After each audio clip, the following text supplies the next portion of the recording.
Redz, gada pirmajās dienās, šķiet 6. janvārī, man pienāca uz e-pastiņu tāds protokols, lēmums par procesu uzsākšanu un soda piemērošanu administratīvā pārkāpuma lietā numuru ER 006238330. Fotoradars bija piefiksējis, ka es veicu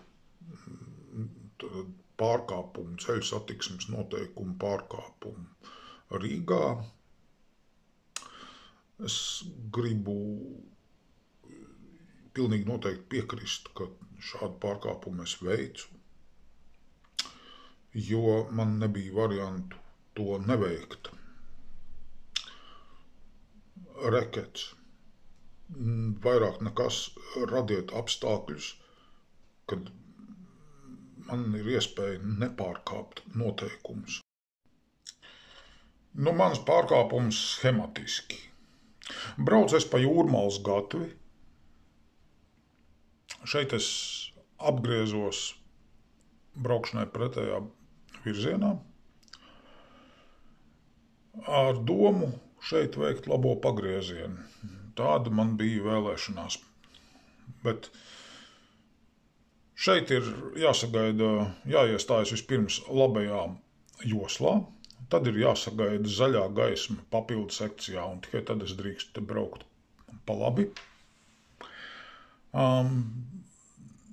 Papildu sekcija iedegas pēc tam, kad jau kādu laiku ir dedis zaļais signāls virzienam uz centru pa Jūrmalas gatvi.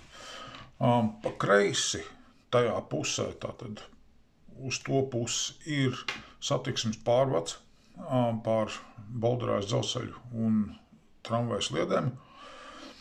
No turienes 20. decembrī, kad tika fiksēts mans pārkāpums, bija nemitīga automašīnu plūsma.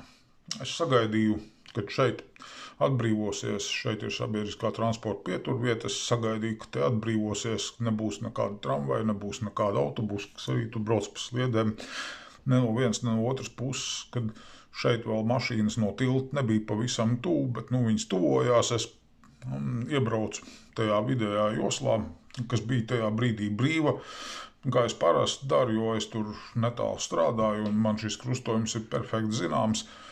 Šajā gadījumā visa labā josla pirms pagrieziena šeit bija pilna. Es parādīju labo pagriezienu cerībā, ka kāds man ielaidīs, bet tā kā tā papildu sekcija iedegs vēlāk pēc tam, kad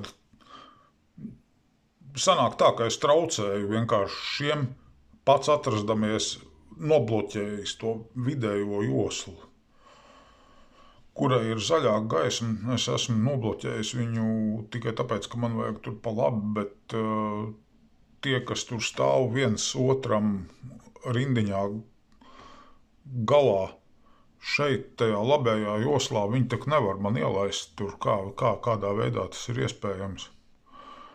Un cilvēki, kas piebrauc no aizmugurs man no tilta puses, viņi ir vienkārši agresīvi, viņi taurē, tur kaut kādas zīmes rāda, lai es ar savu Hyundai i30 vācos nost kaut kur.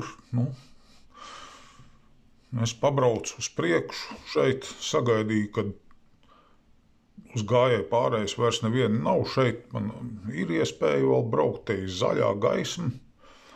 Tā es lēnām arī veicu šo pagriezienu šeit.